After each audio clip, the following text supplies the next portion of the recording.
29. Start with the kersey and finish with the thread. Despereaux's luck continued.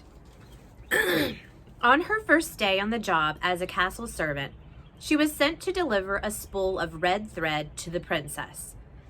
"Mind," said the head of the serving staff, a dour woman named Louise. "She is royalty, so you must make sure you curtsy." "How's that?" shouted Midge. "You must curtsy," shouted Louise. "Gore," said Midge. "Yes'm." She took the spool of thread from Louise and made her way up the golden stairs to the princess's room, talking to herself as she went. "Here I am, off to see the princess. Me, Despereaux, seeing the princess up close and personal like. And first off, I must curtsy, because she is the royalty." At the door to the princess's room, Midge had a sudden crisis of confidence. She stood a moment, clutching the spool of thread and muttering to herself. "Now, how did that go?" she said. "Give the princess the thread and then give her a kersey?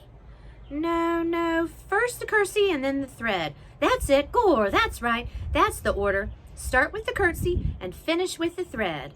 She knocked at the princess's door. "Enter," said the pea. Midge, hearing nothing, knocked again.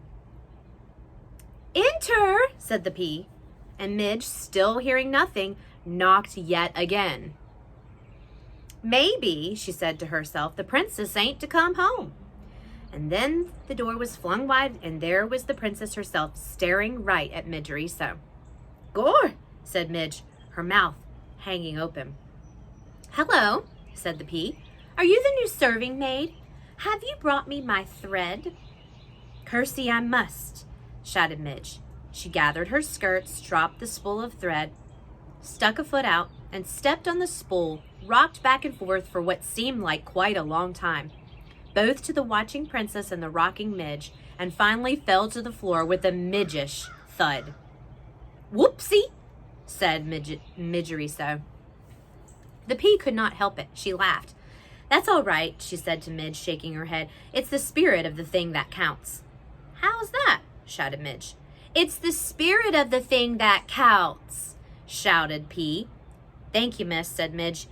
She got slowly to her feet. She looked at the princess. She looked down at the floor. First the curtsy and then the thread," Midge muttered. "Pardon?" said the pea. "Gore," said Midge. "The thread." She dropped to her hands and knees to locate the spool of thread. When she found it, she stood back up and offered it to Pea. "I brought you your thread, didn't I?"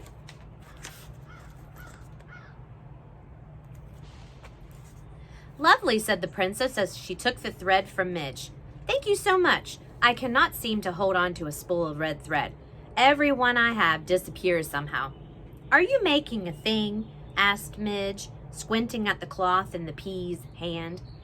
"I am making a history of the world, my world," said the pea, "in tapestry. See? Here is my father the king, and he is playing the guitar because that is something he loves to do and does quite well. And here is my mother the queen, and she is eating soup because she loved soup." "Soup? Gore, that's against the law." "Yes," said the princess. "My father outlawed it because my mother died while she was eating it." "Your ma's dead?" "Yes," said the pea. "She died just last month. She bit her bottom lip to stop it from trembling." "Ain't that the thing?" said Midge. "My ma is dead too." "How old were you when she died?" "Bold, was I?" said Midge, taking a step back away from the princess. "I'm sorry then." No, how old? How old were you?" shouted the pea. "Not but 6, said Midge. "I'm sorry," said the princess. She gave Midge a quick, deep look of sympathy. "How old are you now?" 12 years. "So am I," said the princess. "We're the same age. What is your name?" she shouted. Despereaux, but most just calls me Midge. And I saw you once before, princess. You passed me by on a little white horse on my birthday, it was, and I was in the field with Uncle Sheep, and it was sunset time." "Did I wave to you?" asked the princess. "Eh?" "Did I wave?" shouted the pea. "Yes," nodded Midge. "But you didn't wave back," said the princess. "I did," said Midge, "only you didn't see. Someday I will sit on a little white horse and wear a crown and wave." "Someday," said Midge. and she put up a hand to touch her left ear. "I will be a princess too." "Really?" said the pea, and she gave Midge another quick, deep look, but said nothing else.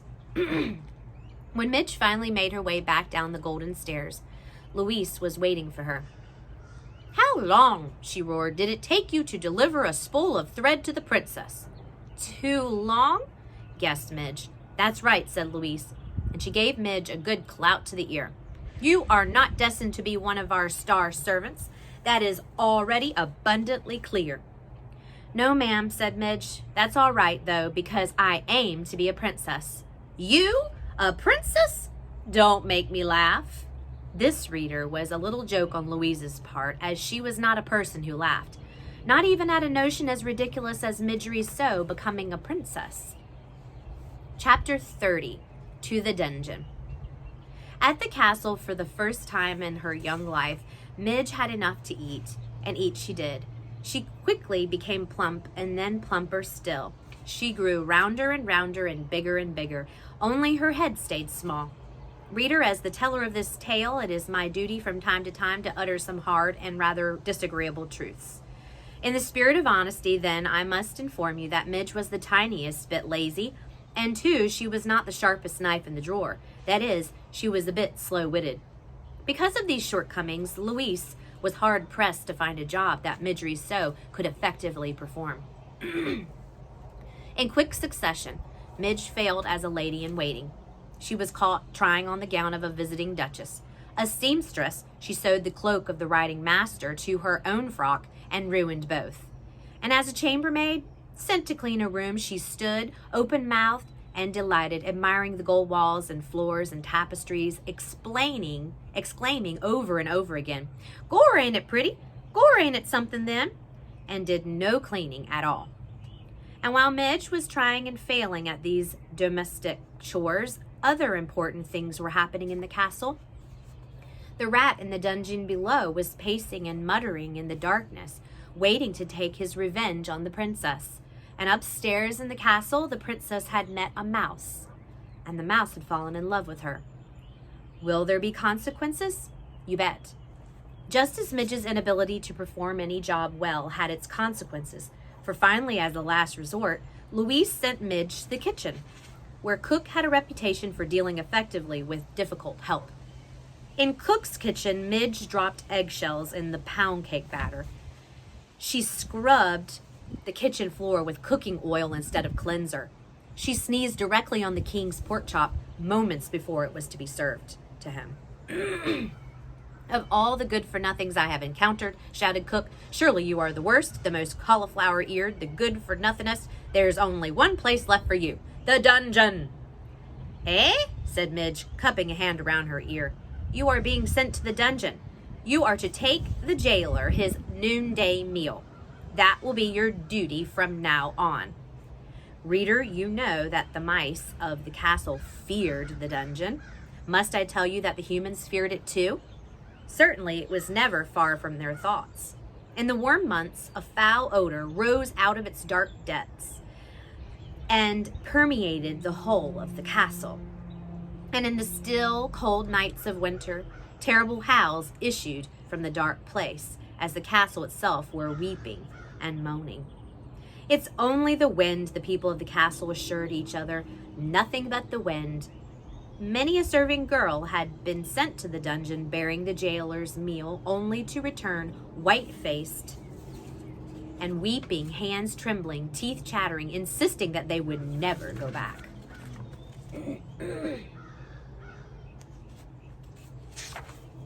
And worse, there were whispered stories of those servant girls who had been given the job of feeding the jailer, who had gone down the stairs and into the dungeon, and who had never been seen or heard from again. Do you believe that this will be Midge's fate? Gore, I hope not. What kind of a story would this be without Midge? "Listen, you cauliflower-eared fool," shouted Cook. "This is what you do. You take the tray of food down to the dungeon, and you wait for the old man to eat the food, and then you bring the tray back up. Do you think that you can manage that?" "I reckon so," said Midge. "I take the old man the tray, and he eats what's on it, and then I bring the tray back up. empty it would be. Then I bring the empty tray back up from the deep downs? That's right, said Cook. Seems simple, don't it? But I'm sure you'll find a way to bungle it. Eh? Said Midge. Nothing, said the cook. Good luck to you. You'll be needing it. She watched as Midge descended the dungeon stairs. They were the very same stairs, reader, that the mouse Despereaux had been pushed down the day before. Unlike the mouse, however, Midge had a light on the tray with the food. There was a single flickering candle to show her the way.